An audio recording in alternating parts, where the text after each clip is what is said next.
quand j'aurai insufflé en lui de mon esprit.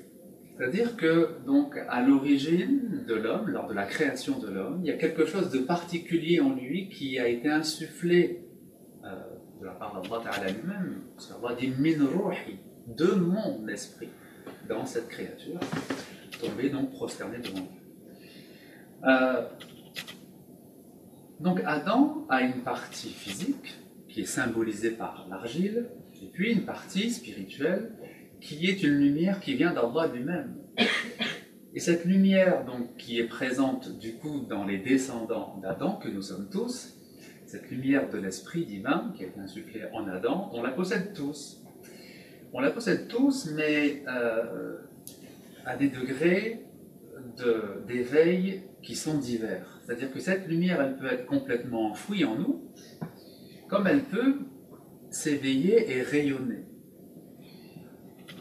Si cette lumière de l'esprit rayonne, évidemment, il y a beaucoup de choses qui vont changer en nous. Alors, si on revient, comme on vient de le faire ensemble, à l'origine même donc, de ce qu'est l'esprit en l'homme, on va comprendre qu'un enseignement spirituel, c'est un enseignement qui est destiné à revivifier la lumière primordiale qui a été insufflée en Adam. D'accord ? Donc le prophète sallam enseigne beaucoup de choses. Il enseigne le rituel, il enseigne le comportement, il enseigne comment se défaire de certains défauts, comment acquérir certaines qualités. Mais il enseigne aussi comment revivifier cette lumière de l'esprit qui est en nous.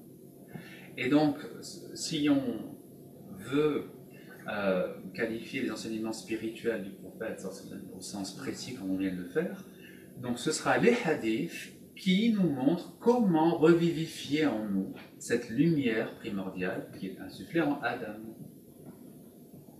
D'accord ? Alors, maintenant, on a mis un peu de clarté sur le mot esprit, il faut mettre de la clarté sur le mot cœur aussi. Al-qalb, qu'est-ce que c'est que le cœur?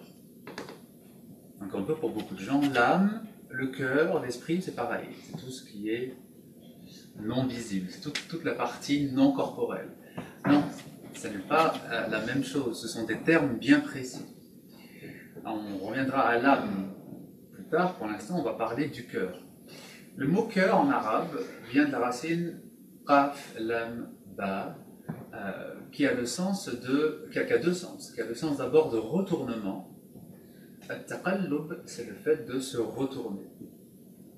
Et qui a le sens de moule aussi. Al-qalib, qui est très proche du mot qalb, le cœur, c'est le moule. C'est le moule que va utiliser un potier, par exemple, pour former un objet.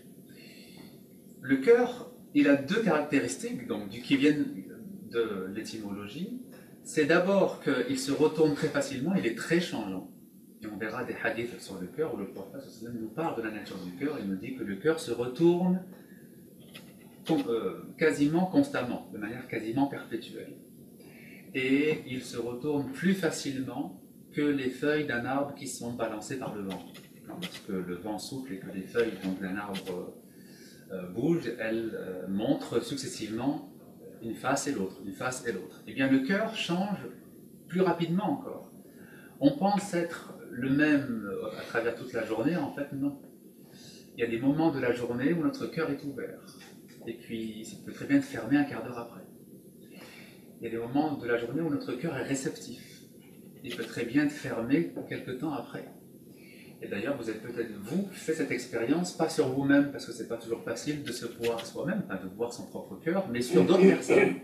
Vous avez peut-être remarqué que certaines personnes sont ouvertes à un moment, vous commencez à transmettre quelque chose, à lui dire des choses que vous vouliez lui dire depuis très longtemps, et puis vous allez faire autre chose, vous allez prendre un verre d'eau, vous revenez, vous continuez votre discussion, et tout à coup, elle n'est plus aussi ouverte. Qu'est-ce qui s'est passé en une minute? Mais il se passe que, effectivement, la personne, le cœur de la personne est très sensible, très changeant, et donc elle n'est pas dans la même disposition. Donc le cœur, qu'est-ce que c'est? C'est un réceptacle, un moule si vous préférez, qui va contenir quelque chose. Et qu'est-ce que contient le cœur? Contient deux choses. L'esprit, al-ruh, et l'âme, al-nafs. Le cœur, donc, c'est ce réceptacle qui va être le lieu où va se situer cette lumière première, primordiale, qui a été insufflée en Adam, alayhi salam. Mais c'est aussi le lieu de notre âme, c'est-à-dire de nos tendances psychiques. Qu'est-ce que c'est que l'âme? C'est l'ensemble de nos tendances psychiques, de notre personnalité, de nos traits de caractère. Notre âme, c'est l'ensemble de nos qualités, de nos défauts, si vous préférez. Celui qui est patient, ou celui qui est impatient, celui qui est généreux, ou celui qui est avare, tout ça, ça ne concerne pas son esprit. L'esprit n'est pas concerné par ses qualités et ses défauts. C'est l'âme qui se caractérise par ses qualités et ses défauts. An-nafs. Et dans le Coran, donc, le mot nafs, âme, il est caractérisé par 3 degrés. Il y a 3 grands degrés possibles, 3 grandes natures d'âme, si vous préférez. Nafs al-ammara bis-sou, d'abord l'âme qui incite au mal, l'âme qui est tournée plutôt donc vers le mal, c'est-à-dire l'égoïsme, l'égocentrisme, l'affirmation de soi, la volonté de dominer les autres, l'agressivité, etc. C'est dans la sourate Yusuf que vous trouvez cette expression, Nafs al-ammara bis-sou. Et puis, évidemment, ça concerne ceux qui n'ont pas la foi, ou disons, ne sont pas dans un chemin de foi, ne sont pas dans un chemin de retour vers leur Créateur. Il y a Nafs al-lawwama, l'âme qui se blâme elle-même, ou l'âme qui fait retour sur elle-même. Le premier des degrés d'âme, on a dit l'âme qui incite au mal, c'est celui qui laisse toutes les passions de son âme s'exprimer, sans filtre, il ne filtre rien, tout ce qui lui passe par la tête, il le dit, toutes ses envies, il les suit, toutes ses passions, il y cède, etc. Nafs al-lawwama, l'âme qui se blâme, c'est différent. L'âme qui se blâme, c'est cette âme qui fait retour sur elle-même et qui s'examine. Au lieu d'être dans un comportement primaire de donner suite à toutes ses passions, celui qui a ce type d'âme va être dans l'auto-observation. Il va se dire, qu'est-ce que je fais?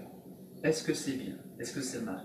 Est-ce que j'agis pour le bien ou est-ce que j'agis pour le mal? Est-ce que j'agis pour me rapprocher de mon Seigneur ou est-ce que j'agis simplement pour suivre mes passions? Donc ce recul et ce regard qu'on a sur soi-même, c'est Nafs al-lawwama, c'est déjà un degré supérieur, bien sûr. C'est un degré déjà d'une certaine maîtrise de soi. Elle n'est pas parfaite, mais il y a une volonté en tout cas de se maîtriser.